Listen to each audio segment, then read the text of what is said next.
बड़ों की, जितने घर में जो बुजुर्ग होते हैं ना, घर के जो बड़े होते हैं,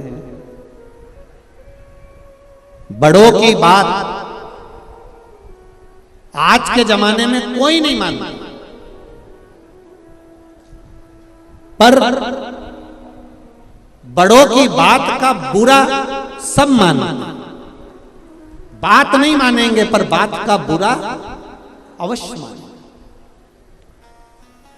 एक समझने वाली बात है कि बड़ों की बात का, आप कहते हो, कई लोग कहते हैं हमारी बात हमारा छोरा नहीं सुनता, हमारी बात हमारा बेटा नहीं सुनता, हमारी बहू नहीं सुनती। बड़ों की बात आज के जमाने में कोई नहीं मानता, पर बड़ों की बात का बुरा प्रत्येक व्यक्ति मानता।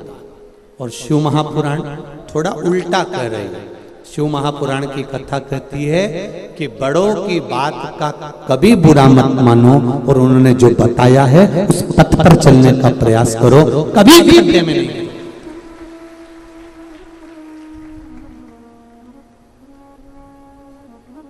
बड़ों की बात अगर मानकर चलोगे तो जिंदगी में कभी नीचे नहीं गिरोगे। एक बड़ा सुंदर संवाद आता है, एक लड़के की शादी नहीं हो रही, और लड़के की शादी नहीं हो रही, बड़े परेशान हो गए लड़के के मम्मी पापा, पिताजी, माताजी कि लड़के की शादी नहीं हो रही। एक जगह पर लड़के की शादी पक्की, और लड़के की शादी पक्की हुई, पर लड़की वालों ने एक बात लड़के वालों से कह दी कि शादी हम एक शर्त पे करेंगे कि बारात में कोई बुढ़ा नहीं आए।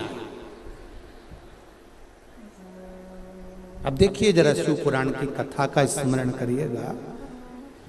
हम शादी करने को मना नहीं कर रहे हैं, हम शादी जरूर करेंगे, पर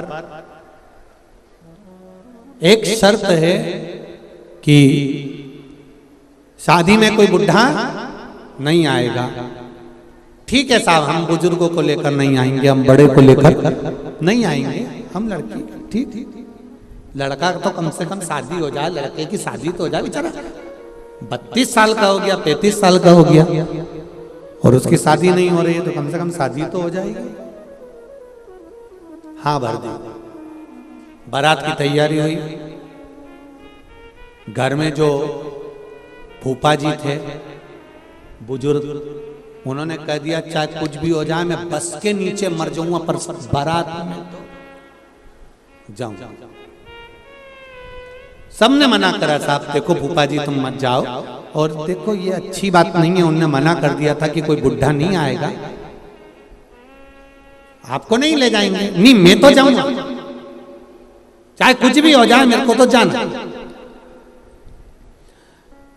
एक काम करो, अगर ऐसे नहीं ले जा सकते तो मिठाई के डब्बे में मुझे बंद करके ले जाओ। अब बुढ़े व्यक्ति को, फूफा जी को ने खोखे में, परंतु ले तो जा रहे हैं, पर एक बात याद रखना, हम तुम्हें निकालेंगे नहीं, अंदर ही पड़े रहो। हाँ, हम बस के अंदर पड़े रहेंगे, कोई बात नहीं, पर जाऊंगा। अब वो मिठाई का बड़ा डब्बा लिया, उसमें इनको भर दिया, 2 छेद कर दिए उसमें, जिससे श्वास चली जाए, और इनको बारात में ले गए। अब शादी की तैयारी हुई। लड़का घोड़ी पे तैयार हुआ, तैयार होकर लड़की के दरवाजे पर पहुंचा। वरमाला का समय आ गया। लड़की के पिताजी ने एक बात कही, लड़की वरमाला तब डालेगी, एक शर्त पर, लड़की वरमाला तब डालेगी जब हमारे गांव की नदी में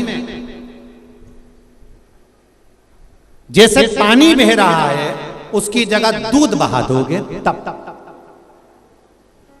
अब तो सारे बारातियों ने सोचा अब कोई शादी हो रही है, फालतू का बात कर रहा है, नदी में कोई दूध बहेगा, बहुत कठिन काम। सब के सब लड़के को लेके वापिस बस में बैठने लगे। पीछे फूफा जी ने आवाज लगाई खोखे में से, कड़कड़ करा, तो किसी ने सुना क्या बात है। फूफा जी ने पूछा क्या हो गया। लड़की के पिताजी ने बोला है कि शादी एक शर्त पे होगी, गांव की नदी में दूध भरा जाए तो लड़की भी आएंगे, नहीं तो नहीं भी आएंगे। तो इतने में अंदर फूफा जी ने बोला तो फिर क्या कर रहे हो, तो के सब बस में बैठ गए, वापिस चल रहे। फूफा जी बोले काहे को चल रहे, लड़की के पिताजी से कह दो तुम पूरी नदी का पानी रोक दो, हम दूध भर देंगे। जाओ जरा बोलो। इतने में सारे बस के बैठे हुए सब नीचे उतर गए और उन्होंने लड़की के पिताजी से कहा कि साहब आप नदी का पानी रोक दीजिए, हम नदी में दूध भर देंगे। इतने में लड़की के पिताजी बोले बारात में जरूर कोई बुढ़ा आया है, बारात में जरूर कोई डोकरा